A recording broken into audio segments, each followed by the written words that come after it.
Horizon Forbidden West is a world of beautiful distractions. It doesn't matter that the world is being killed and Aloy is the only one that can save it because the salt bile cook needs some eggs, someone else's father has gone missing, and there's a rowdy Thunderjaw threatening a small village. The Forbidden West may have been forbidden just because it needs you so much, and I am totally here for it. It builds on what was offered by Horizon Zero Dawn, an open world filled with quests that catch your attention, a strong story of post-apocalyptic life, robot dinosaurs and technological mysteries.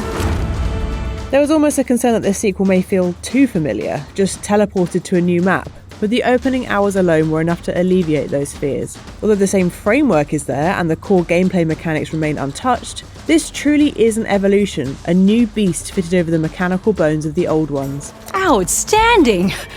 I only need a few minutes to finish the prototype. Regardless of whether the next quest you find is a small errand or core story mission, there's a depth and breadth to each one that's consistently surprising. What you'd expect to be a simple fetch quest is always much more than that, and someone you initially think is just an incidental character becomes a recurring favourite you're desperate to see pop up elsewhere. That's key to the experiences in the Forbidden West, as the most immediate change is the improvement to the humans you'll find in this robotic world. While there are a handful of memorable characters in the original game, developer Guerrilla has made every single person you interact with in the sequel feel unique and interesting. Regardless of the time you spend with any NPC, each one has a distinct personality, a slither of backstory and an interesting hook. There's a beautiful array of diversity here too, including non-binary representation and characters with disabilities, which is an interesting conversation to be had in a tribalistic world. Little touches make a difference too, like seeing anyone in the desert area visibly glisten with sweat, while possibly the best facial capture in games to date allows for every look and smirk to come to life.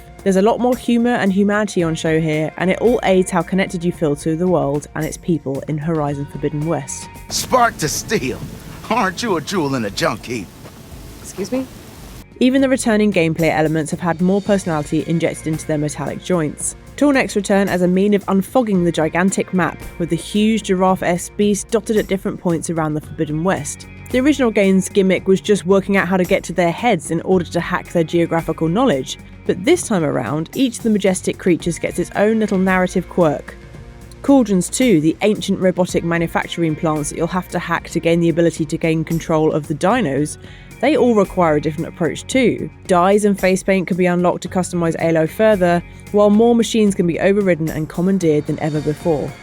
It helps to diversify your approach to combat too, regardless of how powerful you get as Aloy, who conveniently got into some trouble between games to explain the loss of all her advanced weaponry and power armour, so you'll have to start from scratch here. But regardless of how powerful you get, the robot dinosaurs will always be king.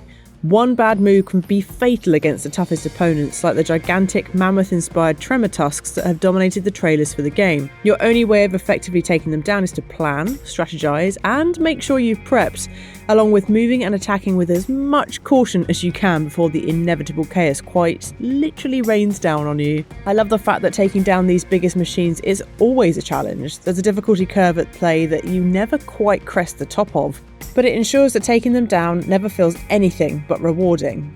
Although the game does do a poor job of explaining some of the intricacies of its system, particularly when it comes to the different ammo types, firing options and the way to benefit best from its pretty complex skill tree.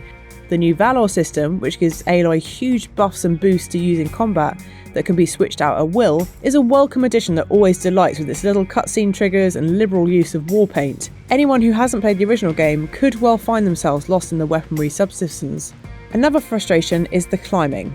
It was said the game offers free climbing with no limitation on where you can shimmy on up, but in reality climbing is limited to secret handholds that you can expose to the pulse of your focus. There's no consistency to where and when you can climb, and the button prompts to leap from handhold to handhold can be clumsy and awkward. Accidentally flinging myself from the side of a skyscraper became a regular occurrence, and the movement occasionally becoming frustrating to the point of utter irritation. It's certainly not a patch on the smoothness of scaling the world that you'll find in something like Assassin's Creed Valhalla, and that's such a shame as the world continually urges you to explore it. What does always work though is how rewarding exploration feels. Like all of the best open world games, there's always something to discover around the next horizon, with some areas locked off until you've obtained the right skill. There's always a subtle encouragement to revisit earlier areas to discover what you've missed, and because of the strength of the game's side quests and other narrative beats, you really won't want to miss a single thing. The addition of swimming adds enhanced depth to the world too, although it does come complete with its own dangers, and when the climbing does work, it all blends to make you feel like you can go anywhere.